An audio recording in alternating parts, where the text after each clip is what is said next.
കേരളത്തിൽ വരും ദിവസങ്ങളിൽ അതിശക്തമായ മഴയ്ക്ക് സാധ്യത. വിവിധ ജില്ലകളിൽ അലർട്ടുകൾ പുറപ്പെടുവിച്ചു. ഞായറാഴ്ച വരെയാണ് മുന്നറിയിപ്പ് നൽകിയിട്ടുള്ളത്. വെള്ളിയാഴ്ച അറബിക്കടലിൽ ന്യൂനമർദ്ദം രൂപപ്പെടുമെന്നും കാലാവസ്ഥാ നിരീക്ഷണ കേന്ദ്രം മുന്നറിയിപ്പ് നൽകി. തെക്കുകിഴക്കൻ അറബിക്കടലിൽ മെയ് 14 രൂപപ്പെടുന്ന ന്യൂനമർദ്ദത്തിന്റെ ഫലമായാണ് കേരളത്തിൽ മഴ ശക്തി പ്രാപിക്കുന്നത്. ഞായറാഴ്ച വരെ വിവിധ ജില്ലകളിൽ മഴ മുന്നറിയിപ്പ് നൽകിയിട്ടുണ്ട്. വെള്ളിയാഴ്ച തിരുവനന്തപുരം, കൊല്ലം ജില്ലകളിൽ ഓറഞ്ച് അലർട്ടാണ്.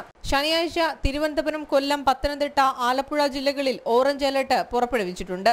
ന്യൂനമർദ്ദം രൂപപ്പെട്ടതിനു ശേഷം വടക്ക് പടിഞ്ഞാറ് ദിശയിലേക്കാണ് നീങ്ങുക. കടൽ പ്രക്ഷുബ്ധമാകാൻ സാധ്യതയുള്ളതിനാൽ മീൻപിടുത്ത തൊഴിലാളികൾ ജാഗ്രത പാലിക്കണമെന്ന് ദുരന്ത നിവാരണ അതോറിറ്റി മുന്നറിയിപ്പ് നൽകിയിട്ടുണ്ട്. ന്യൂനമർദ്ദ രൂപീകരണ ഘട്ടത്തിൽ കടലാക്രമണം രൂക്ഷമാകാനും തീരപ്രദേശങ്ങളിൽ ശക്തമായ കാറ്റടിക്കാനും സാധ്യതയുള്ളതിനാൽ തീരദേശവാസികൾ പ്രത്യേക ജാഗ്രത പുലർത്തണമെന്നും മുന്നറിയിപ്പ് നൽകി. വൈകുന്നേരങ്ങളിൽ ഇടിമിന്നലോടുകൂടിയ മഴയുണ്ടാകുമെന്നതിനാൽ പൊതുജനങ്ങൾ ജാഗ്രത പാലിക്കണമെന്ന് ദുരന്ത നിവാരണ അതോറിറ്റി അറിയിച്ചു. ജനം, തിരുവനന്തപുരം.